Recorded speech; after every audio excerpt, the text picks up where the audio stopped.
So Donald Trump is going to be taking the stand next week, along with his daughter Ivanka. This week it's going to be Don Jr. today and Eric tomorrow.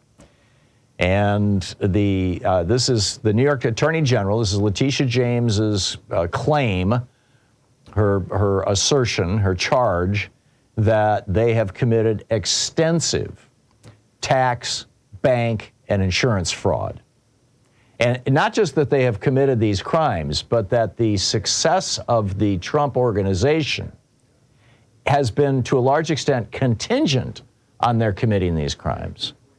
In other words, Trump wouldn't be as rich as he is if he wasn't a serial criminal and his kids were not in on it. So, most of the questioning of Don Jr. is going to be, you signed this form, and it says that, your dad's apartment is 3 times bigger than it is and worth 6 times what it is. And, you had to know that was a lie. You'd been in his apartment. Or when Ivanka takes the stand next week.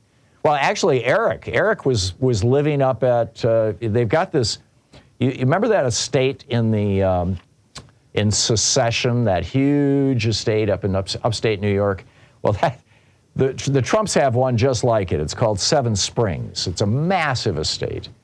And they wildly overstated its value in order to get a big loan from Deutsche Bank, to help fund Donald Trump's lifestyle.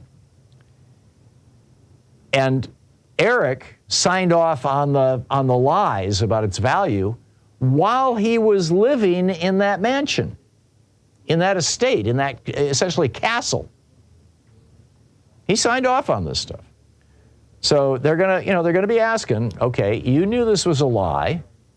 Why did you sign off on it? And I guarantee you, this is what they're gonna say. They're gonna say either, I refuse to answer because it might incriminate me. In other words, they're anticipating the possibility that criminal charges could be coming down the road. Right now, this is just civil charges. It's just gonna cost their company money and maybe kick them out. But criminal charges could land them in prison. And tax fraud, bank fraud, and insurance fraud are things for which people literally go to prison every day in America. I mean, these are routine crimes. These are common crimes. So keep an eye on this.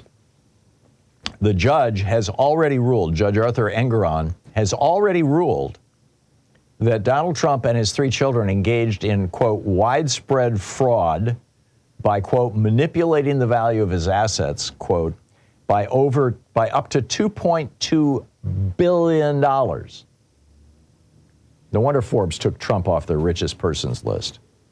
These guys have been running this scam ever since the 90s. I'm guessing they've been running a scam forever. But in the 90s, Donald Trump went bankrupt 5 times. I mean, how do you go bankrupt running a casino? But he did it.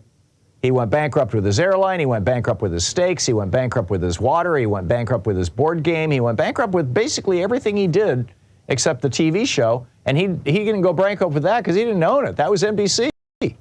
They owned it. And of course his real estate empire, and his real estate empire is now tottering on the, possibly tottering on the edge itself. Alan Weisselberg has already spent 99 days in jail. He's out now. But there's considerable evidence that he lied the last couple times he was on the stand. And if so, he might go back to jail. So keep an eye on this. This is going to get really interesting.